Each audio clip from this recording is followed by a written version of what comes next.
Hi welcome to one India Telugu. ప్రజెంట్గా చూసుకుంటే మాత్రము టీమిండియా స్టార్ ప్లేయర్ అయిన హార్దిక్ పాండ్యా కొంచెం ఆయనకు తగ్గట్టు ప్రదర్శన చేయలేకపోతున్నారని చెప్పుకోవచ్చు. ఎందుకంటే ఇటు చూస్తే ఐపీఎల్ కూడా ఫెయిల్ అయిపోయాడు, అటు చూస్తే ఇంకా కొంచెం కుటుంబ సభ్యులతో కూడా అతను అంటున్నట్టుగా ఉన్నట్టు తెలుస్తుంది.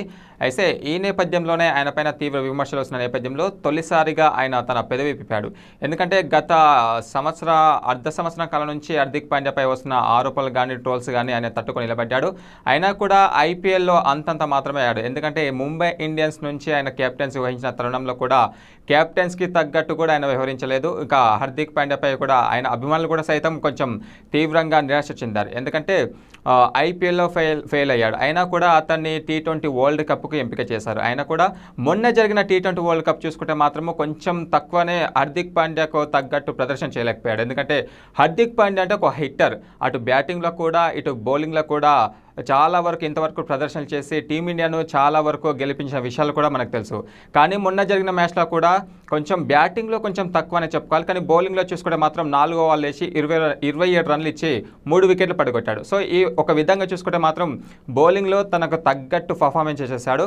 కానీ ఇకపోతే కుటుంబ సభ్యులతో తనకున్న విభేదాల కారణం కూడా ఆటపై తను శ్రద్ధ వహిస్తలేడు అని కూడా కొంతమంది మాజీలు అభిప్రాయం వ్యక్తం చేశారు. కానీ వీటన్నిటి కూడా హార్దిక్ పాండ్యా కూడా తొలిసారి తన పెదవి విప్పాడు. ఏ విధంగా అంటే, నేను ఇంతవరకు చాలా విధంగా కష్టాలు ఎదురు చూశానని, 16 ఏళ్ల వయసులోనే నేను ముంబైలో రంజీ మ్యాచ్లు ఆడినప్పుడు కానీ బెట్టింగ్ మ్యాచ్లు ఆడినప్పుడు కూడా ఆటోల్లో వెళ్ళి డీసీఎంలలో వెళ్ళి కూడా తను మ్యాచెస్ ఆడినానని, ఇలాంటి చిన్న చిన్న విషయాలకు నేను అస్సలు భయపడనని, ఏ విధంగా చూసుకున్నా కానీ నా ఆత్మవిశ్వాసమే నా ఆత్మస్థైర్యమే తనకు గెలుపునిస్తుందని పేర్కొన్నాడు.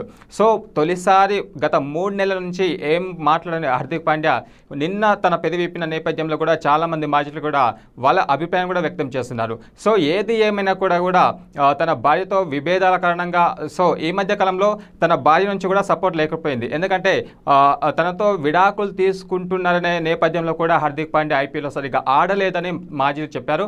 ఇకపోతే దానిపైన ఇటు హార్దిక్ పాండ్యా కానీ తన భార్య నటాషా కూడా ఎలాంటి అధికారం ప్రకటన చేయలేదు. సో ఈ మధ్య కాలంలో కూడా నటాషా తన పర్సనల్ ట్రైనర్తో కొంచెం ఎఫ్ఐఆర్ నడిపిస్తున్నట్లుగా వార్తలు వచ్చాయి. దానిపైన కూడా నటాషా ఏ విధంగా స్పందించలేదు. సో మొత్తం మీద చూసుకుంటే మాత్రము ఇలాంటివి నేను చాలా చూశాను. సో ఇలాంటివి నాకు ఏం కాదు. సో నా ఆట సాహిత్యమే, నా ఆటలో ఉన్న నైపుణ్యమే నన్ను పైకి తెస్తుంది. సో నేను ఎప్పుడైనా నా కష్టాన్ని నమ్ముకున్నాను తప్ప వేరే వాళ్ళని నమ్ముకోలేదని కూడా హార్దిక్ పాండ్యా వెల్లడించారు. సో మొత్తం మీద చూసుకుంటే మాత్రం హార్దిక్ పాండ్యా చేసిన వ్యాఖ్యలు ఇప్పుడు టీమిండియాకి కొంచెం బలం చేకూర్చునని చెప్పుకోవచ్చు. ఎందుకంటే రానున్న T20 వరల్డ్ కప్లో చూసుకుంటే మాత్రం హార్దిక్ పాండ్యా చాలా కీలకంగా ప్లేయర్ అని కూడా చెప్పుకోవచ్చు. సో గత 4 నెలల నుంచి హార్దిక్ పాండ్యా ఏ విధంగా స్పందించిన నేపథ్యంలో కూడా ఇప్పుడు హార్దిక్ పాండ్యా స్పందించాడు. తన ఆత్మ విశ్వాసాన్ని నమ్ముకోవడానికి కూడా అభిప్రాయం వ్యక్తం చేస్తున్నారు. సో చూసుకోవాలి మరి ఈసారి 2024లో వరల్డ్ కప్ తరుణంలో హార్దిక్ పాండ్యా చేసిన వ్యాఖ్యలు ఇప్పుడు 2024 వరల్డ్ కప్లో ఏ విధంగా ప్రభావం చూపించబోతున్నాయి. సో రానున్న మ్యాచ్ల్లో కూడా అతను ఏ విధంగా ఆడబోతున్నారని చూసుకోవాలి మరి మనం.